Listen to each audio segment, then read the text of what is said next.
مخلصی کی تاریخ میں چند لمحات میں مصنف کے بارے میں آپ کو بتانا چاہوں گا۔ مجھے مصنف کی زیر قیادت پاسبانی تربیت حاصل کرنے کا شرف حاصل ہے۔ اب وہ اس دنیا میں نہیں ہیں۔ جب انہوں نے 1950 میں خدمت کا آغاز کیا تو بطور ایک نوجوان پاسبان انہوں نے کلیسیا کی بنیاد رکھی۔ ایک دفعہ یسوع کے خون کے متعلق منادی کر رہے تھے۔ وہاں پر فزکس کا ایک طالب علم بیٹھا تھا۔ وہ بڑے اہتمام کے ساتھ پیغام سن رہا تھا۔ عبادت کے اختتام پر وہ ابراہیم پاک کے پاس آیا اور کہنے لگا، کیا آپ نے یسوع کے خون کے تعلق سے منادی کی ہے کہ یسوع کے خون سے ہمارے گناہوں کی معافی ہے؟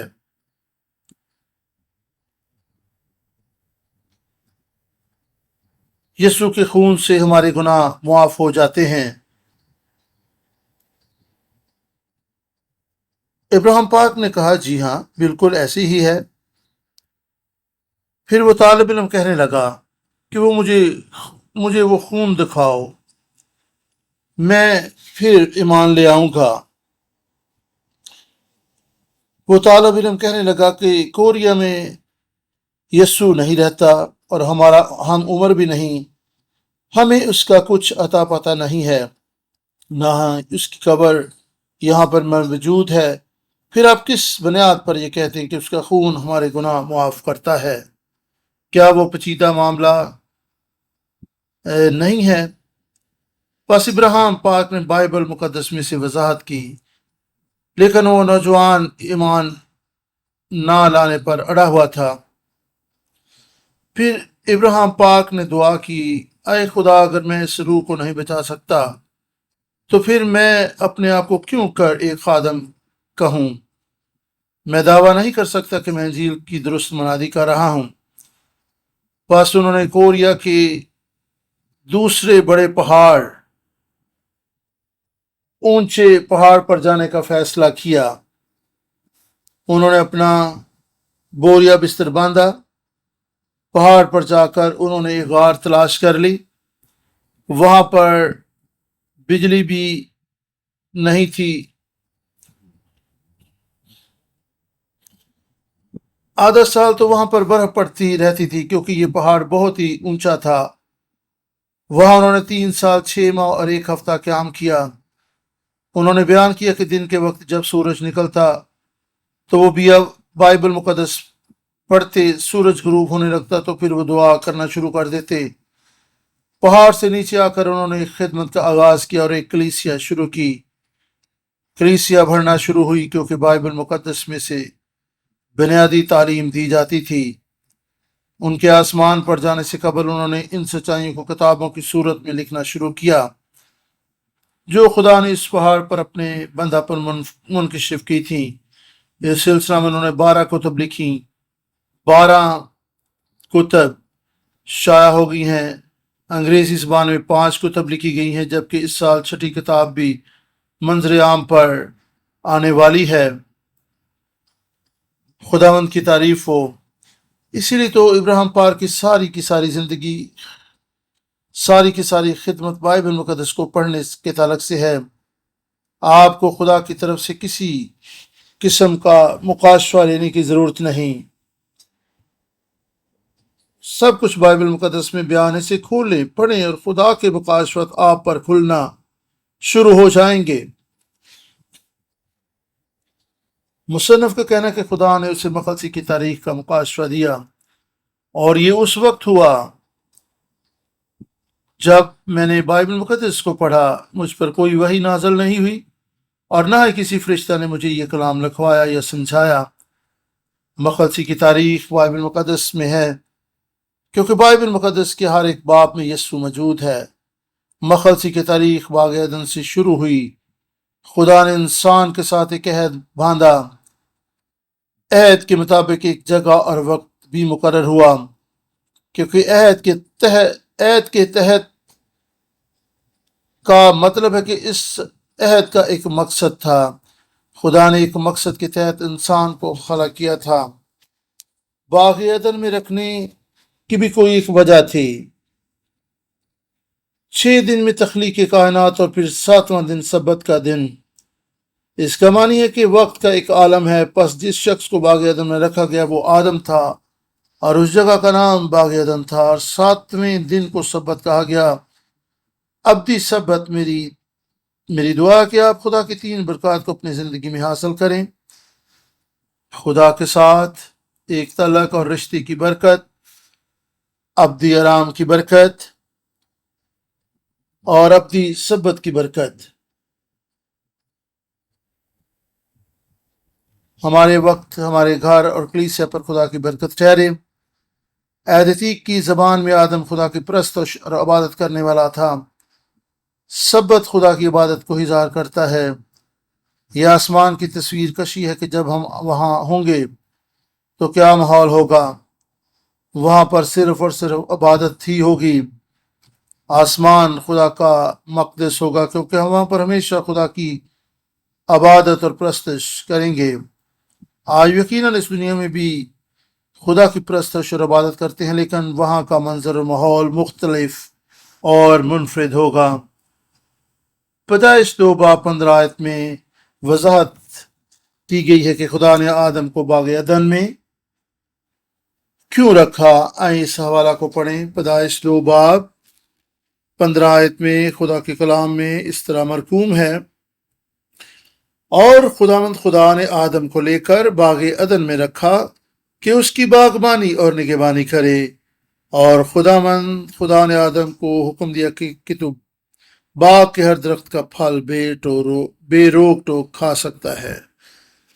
یہ حوالہ بیان کرتا ہے کہ باغ عدن میں آدم کو کام کرنے کے لیے، باغ کی گلابانی اور نگہبانی کرنے کے لیے رکھا گیا، اور خدا نے آدم کو لے کر باغ عدن میں رکھا کہ اس کی باغبانی اور نگہبانی کرے۔ یہاں پر 2 مقاصد دیکھنے کو ملتے ہیں: نگہبانی اور گلابانی۔ نگہبانی یا کاشتکاری، آپ کو علم ہوگا کہ آدم کوئی پیشہ ورانہ صلاحیتوں کے ساتھ ایک آسان نہیں تھا۔ یہ تو زوال کے بعد خدا نے اسے حکم دیا کہ وہ اپنے ہاتھوں کی محنت اور ماتھے کے پسینے کی روٹی کھائے گا۔ زوال سے پہلے تو وہ باغ عدن سے پھل کھا کر گزارا کر سکتا تھا۔ یہاں پر نگہبانی یا کاشتکاری سے مراد لازمی طور پر محنت مزدوری نہیں، تو پھر گلابانی یا کاشتکاری کا کیا مطلب ہے؟ اس کا معنی ہے عبادت اور پرستش۔ احبار کی کتاب میں یہی تو کاہن ہیکل میں کرتے تھے۔ یہ لفظ کئی بار دیکھنے کو ملتا ہے۔ کاہن کی ذمہ داری ہیکل میں خدمت گزاری کا کام تھا۔ اس کے لیے لفظ آباد ہے۔ عبرانی زبان کا لفظ آباد، اور اس کا معنی ہے کام کرنا، پرستش کرنا، خدمت کرنا۔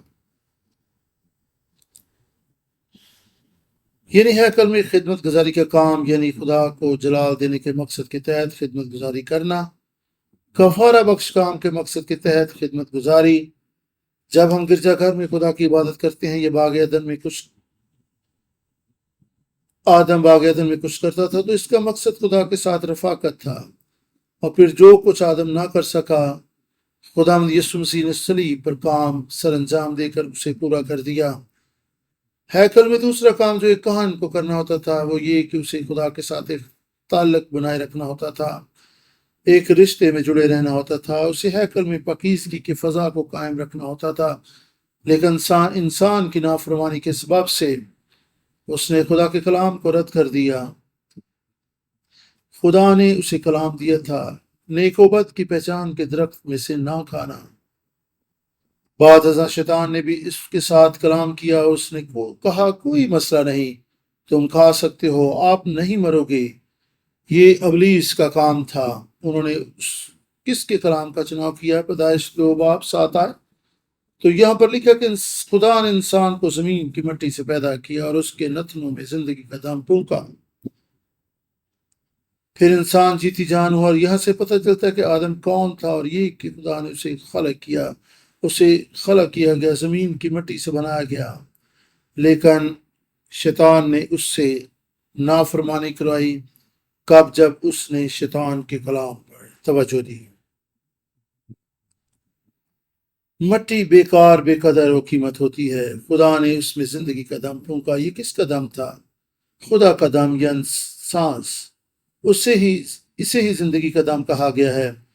دم کے لیے عبرانی لفظ نیشما ہے، جس کا معنی ہے روح یا ہوا۔ پس خدا نے اسے زندگی عطا کی۔ یسوع نے یوحنا 6:63 میں کہا، روح زندہ کرتی ہے، جسم سے کچھ فائدہ نہیں ہے۔ جو باتیں میں نے تم سے کہی ہیں وہ روح بھی ہیں اور زندگی بھی۔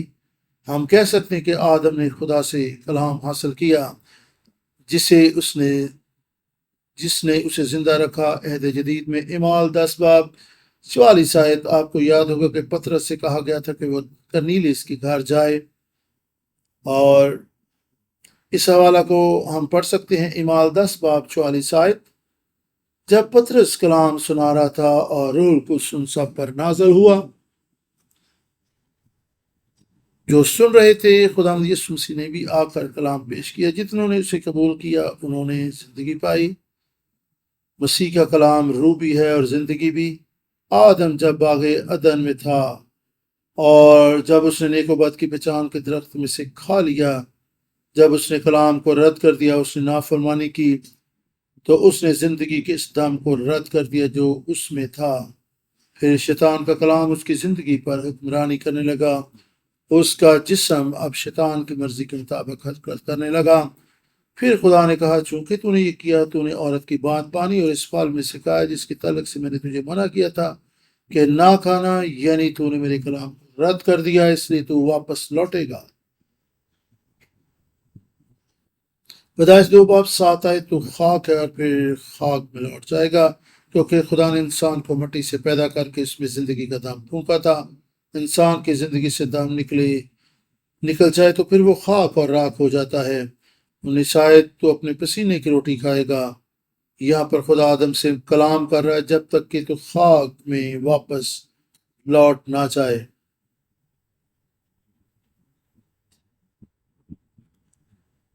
کیونکہ تو خاک ہے اور خاک میں لوٹ جائے گا۔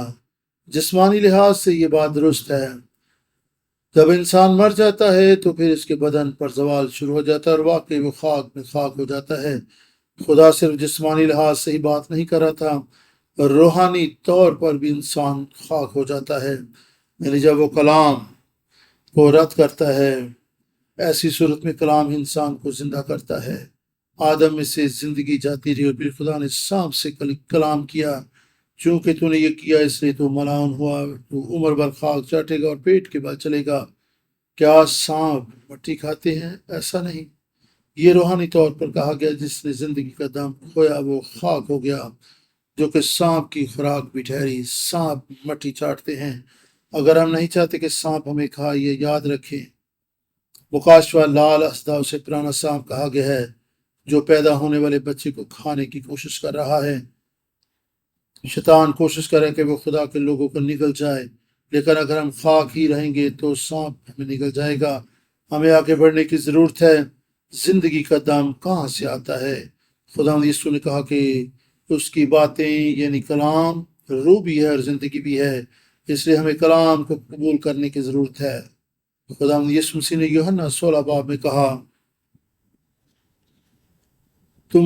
مجھے تم سے اور بھی بہت سی باتیں کرنا ہے۔ یہ مصلوب سے چند دن پہلے کا بیان ہے۔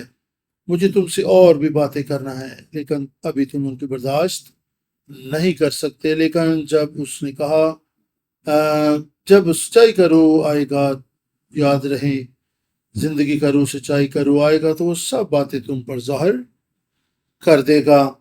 بس روح کو اس پائیں اور خدا کے کلام کو سمجھیں تو وہی آئندہ ہونے والی باتوں وہ آپ پر آشکارا کرے گا۔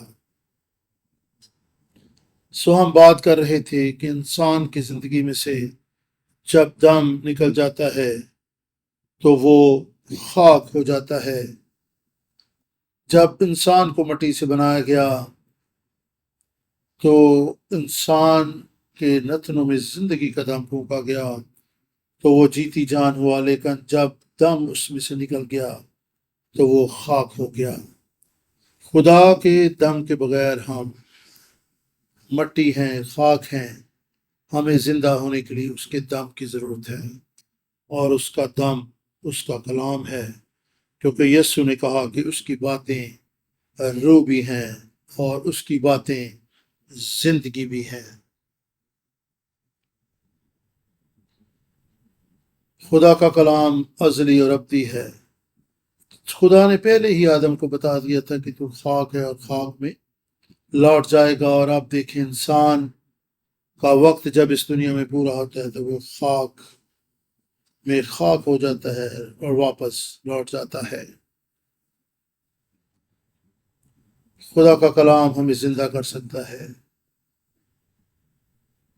زندگی کی باتیں یسوع کے پاس ہیں۔ زندہ ہونے کے لیے اس کے کلام کو تھام لیں۔ زندہ ہونے کے لیے اس کے کلام کو اپنی زندگی کا حصہ بنا لیں، کیونکہ یسوع نے کہا کہ میری باتیں روح بھی ہیں اور زندگی بھی ہیں۔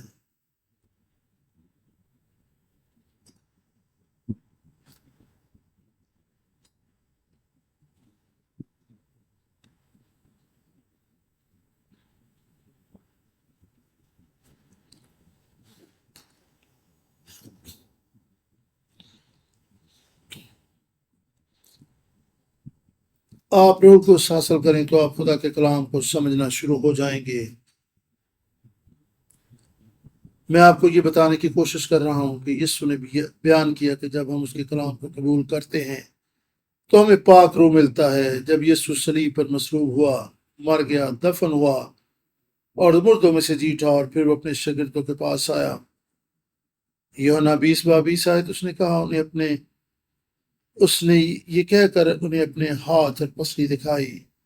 یسوع کو دیکھ کر وہ شاگرد بہت خوش ہوئے۔ یسوع نے کہا تمہاری سلامتی ہو، جس طرح باپ نے مجھے بھیجا اسی طرح میں بھی تمہیں بھیجتا ہوں۔ 22 کو دیکھیں، ابھی تک روح القدس نازل نہیں ہوا تھا۔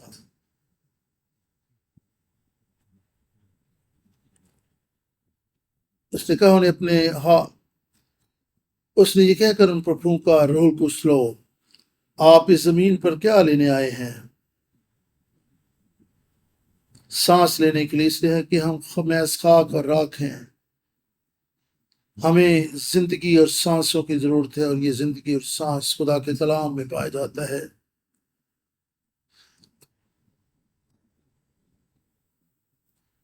روح القدس ان سچائیوں کو ہماری زندگی میں آشکارا کرتا ہے۔ خدا نہیں چاہتا کہ ہم خاک اور راکھ رہیں۔ انسان کی نافرمانی کے سبب سے انسان مصر بیٹی کی طرح کھو گیا، مقدس مقام ناپاک ہو گیا۔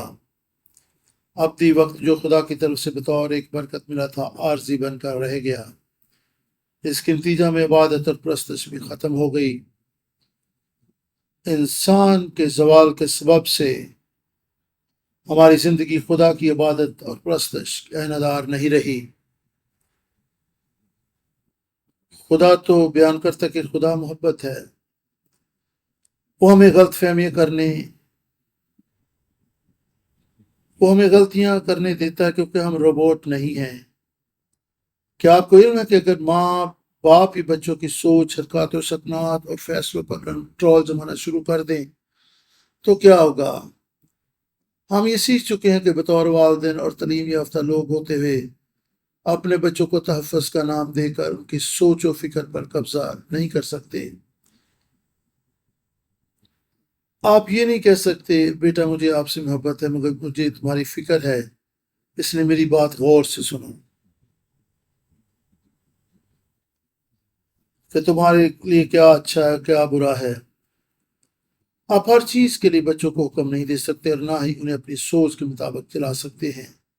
اس طرح تو بچے نفسیاتی مریض بن کر رہ جائیں گے، کیونکہ وہ روبوٹ نہیں ہیں۔ ہماری ذمہ داری کہ ہم انہیں اقدار سکھائیں۔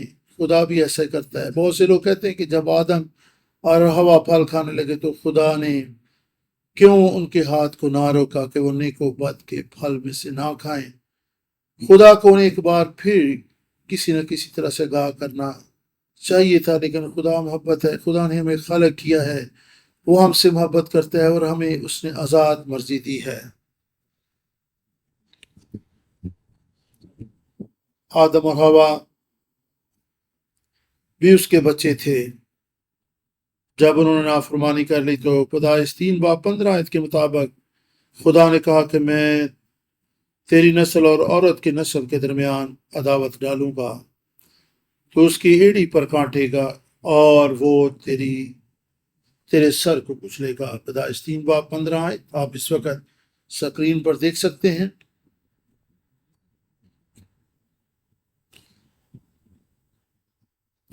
ہم بھی جو خدا کے بچے ہیں غلطی کرتے ہیں تو وہ انتظار کرتا ہے، وہ 6000 برس سے انتظار کر رہا ہے، ہمارا انتظار کرنے کے لیے تیار ہے۔ وہ ہمیں کہیں دور پھینک نہیں دیتا، وہ ہمیں رد نہیں کرتا، اسے علم ہوتا ہے کہ ہماری غلطیوں کا کیا نتیجہ نکلے گا۔ خدا نے کہا کہ اب تم سے ہو گیا ہے، اس لیے میں عورت کی نسل سے ایک بیج تمہارے لیے درمیان بھیجوں گا۔ دراصل خدا یہاں شیطان سے مخاطب ہے۔ خدا نے کہا کہ تیری عورت کی نسل کے درمیان عداوت پیدا کروں گا، تو اس کی ایڑی پر کاٹے گا اور وہ تیرے سر کو کچلے گا۔ یہی ہے مخلصی کے تاریخ کی ابتدا۔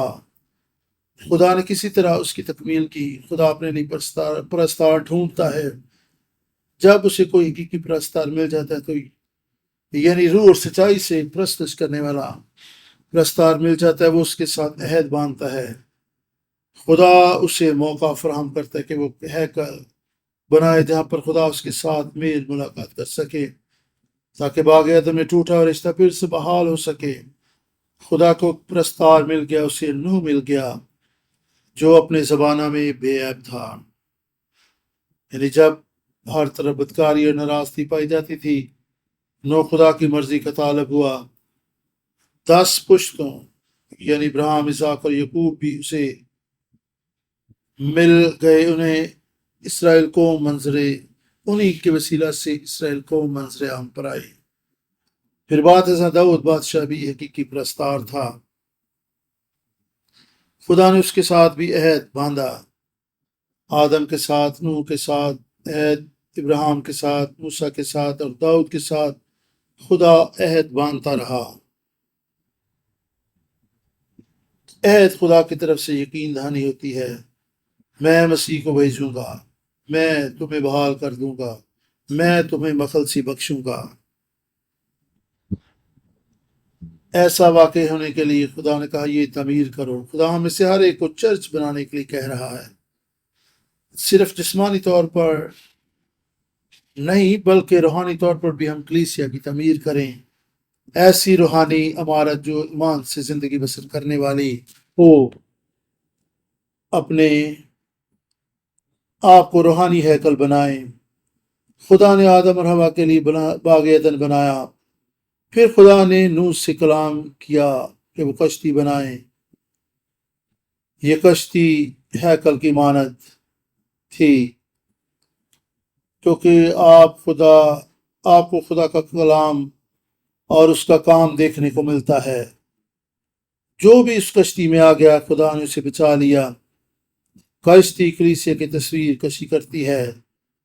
خدا یسوع نے کہا کہ اس کا آنا اس وقت ہوگا جب لوگ نوح کے دور کی طرح زندگی بسر کر رہے ہوں گے۔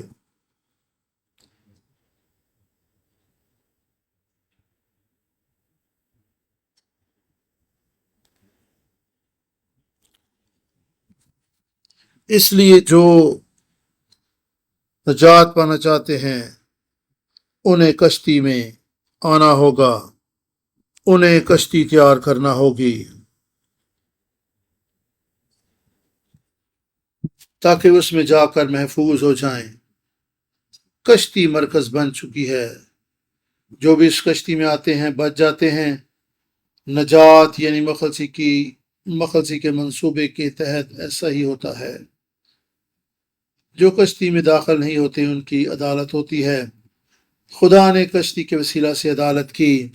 ابراہیم، اسحاق اور یعقوب، خدا نے ان کے وسیلہ سے کلیسیا یعنی ہیکل کی تعمیر کی۔ اس سے قوم بنی اسرائیل منظر عام پر آئی۔ بیتیل یعقوب کو بیتیل کے مقام پر یعقوب کو احساس ہوا کہ جہاں کہیں جاتا ہے خدا اس سے کہہ رہا ہے میں تیرے ساتھ رہوں گا، جہاں خدا ہوتا ہے وہاں ہی اس کا گھر ہوتا ہے۔ خدا نے بیابان میں موسیٰ کو بھی ہدایت کی کہ وہ خیمہ اجتماع بنائے جو کہ ہیکل کی عکاسی ہے۔ بازدہ داؤد کے بیٹے سلیمان نے بھی یروشلم میں ہیکل تعمیر کی۔ پھر خدا یسوع کا دور آیا، خدا نے نئے عہد کے تحت وعدہ کیا۔ وہ اس دوران ہیکل یروشلم میں کھڑی تھی جسے ہیرودیس کی ہیکل کہا جاتا۔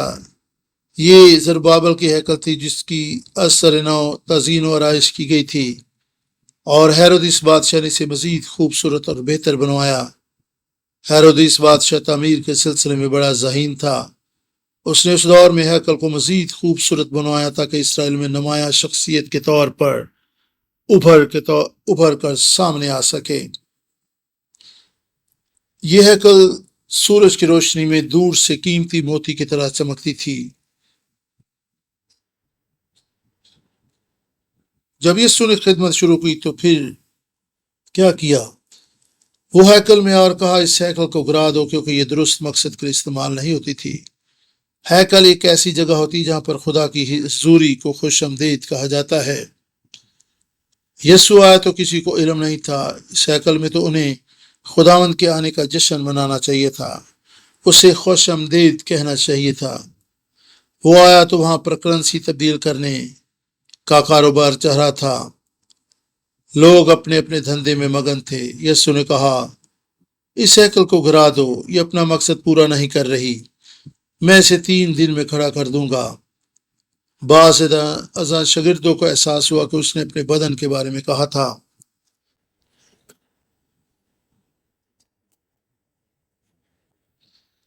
یسوع اپنے بدن کے تعلق سے کہہ رہا تھا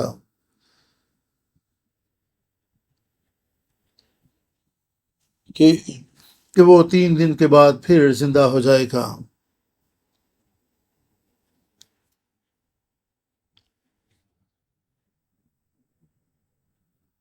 بعد ازاں شاگردوں کو احساس ہوا کہ اس نے اپنے بدن کے بارے میں کہا تھا۔ یوحنا 2:19 تک، لیکن وہ اپنے بدن کے بارے میں کہہ رہا تھا۔ بس یہ بیان ہیرودیس کی ہیکل کے بارے میں نہیں تھا، حقیقی ہیکل تو یسوع کا بدن تھا۔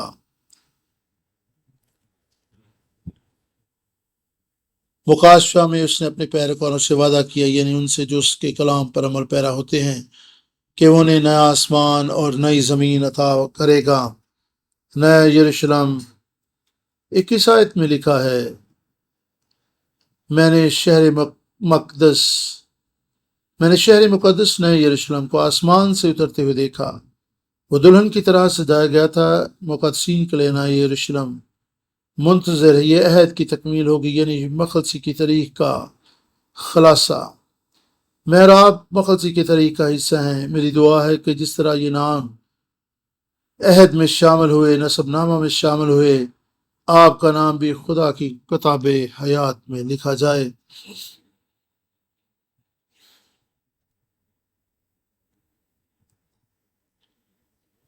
پس اس مطالعہ میں جو کچھ ہم نے دیکھا ہے وہ کس طرح سے آدم، نوح، اسرائیل، موسیٰ اور داؤد حتیٰ کہ یسوع مسیح کو آپس میں منسلک کرتا ہے۔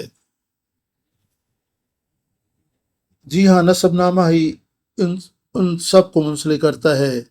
نسب ناموں سے خوف زدہ نہ ہوں۔ جب آپ بہت سے دوستوں کو بہت سی تصویریں بھیجنا چاہتے ہیں تو پھر آپ کیا کرتے ہیں؟ نسب نامہ گویا ایک زپ ہے جس میں پوری تاریخ کا فہم و ادراک سمو دیا گیا ہے۔ ہم آنے والے دنوں میں نسب ناموں کے وسیلہ سے مخلصی کی تاریخ پورے طور پر اسٹڈی کریں گے۔ پس نسب ناموں کے لیے خدا کے شکر گزار ہوں، کیونکہ انہی سے پتہ چلتا ہے کہ کس طرح خدا خاموشی کے دور میں کام کرتا رہا۔ پس نسب ناموں کی اہمیت یہ ہے کہ یہ وعدہ شدہ نسل کا کھوج لگاتے ہیں۔ خدا نے وعدہ کیا تھا کہ میں عورت کی نسل سے ایک شخص بھیجوں گا۔ نسب نامے بتاتے ہیں کہ یہ نسل کیسی آئی۔ جی ہاں، نسب نامے ہمیں بتاتے ہیں کہ کس طرح پشتیں خدا کے عہد کے تحت آگے بڑھتی رہیں۔ پیدائش 5 باب میں آدم سے نوح تک کا نسب نامہ ہے، پھر پیدائش 11 باب اور 5 باب میں موجود نسب ناموں کا مطالعہ کرنے کے بعد ہم ایک باب میں موجود نسب ناموں کو دیکھ سکتے ہیں کہ یسوع مسیح سے یہ نسب نامہ آگے بڑھتے ہوئے آپ کی طرف آتا ہے۔ نسب نامے دریا کو کوزے میں سمونے والی بات ہے، ان کا مطالعہ کریں اور یہ نسب نامے آپ پر خدا کے بھیدوں کو آشکارا کریں گے۔ مثال کے طور پر پیدائش 3 باب 15 آیت میں خدا نے کہا کہ میں تیری نسل اور عورت کی نسل کے درمیان عداوت ڈالوں گا، وہ تیرے سر کو کچلے گا اور تو اس کی ایڑی پر کاٹے گا۔ یہ ایک عہد تھا جو خدا قائم کر رہا تھا۔ یہ نسب نامہ لازمی نہیں کہ جسمانی نسب نامہ ہو، اور یہ نسب نامہ پیچھے کی طرف جاتا ہے، اور اسے پیچھے کی طرف جانے والا نسب نامہ ہے جو آگے کی طرف بڑھتا ہے۔ یہ یسوع سے شروع ہوتا ہے کیونکہ عورت کی نسل سے یسوع پیدا ہوا۔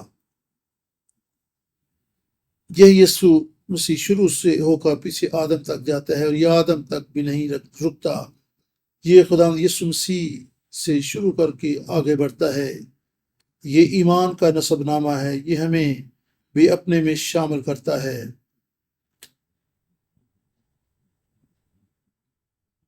عبرانیوں 11 باب کے مطابق ہم نسب نامہ کا حصہ ہیں۔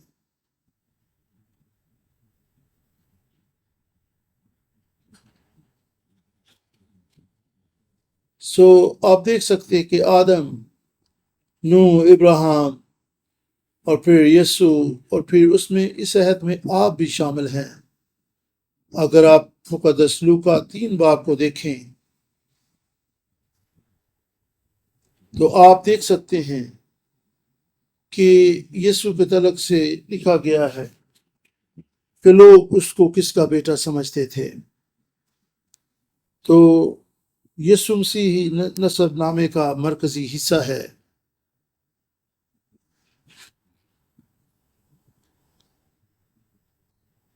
اور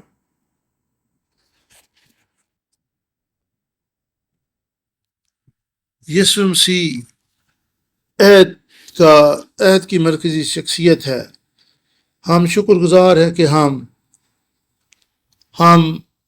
خدا یسوع مسیح کے وسیلہ سے عہد میں شامل ہو چکے ہیں، نسب نامے کا حصہ بن چکے ہیں۔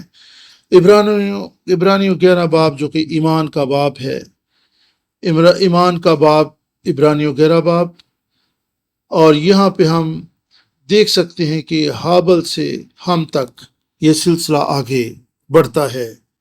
خداوند آپ سب کو برکت دے، اور آج کے کلام کو سمجھنے اور اس پر عمل پیرا ہونے اور کلام کی سچائی کو اپنی زندگی میں سمونے کی توفیق عطا فرمائے۔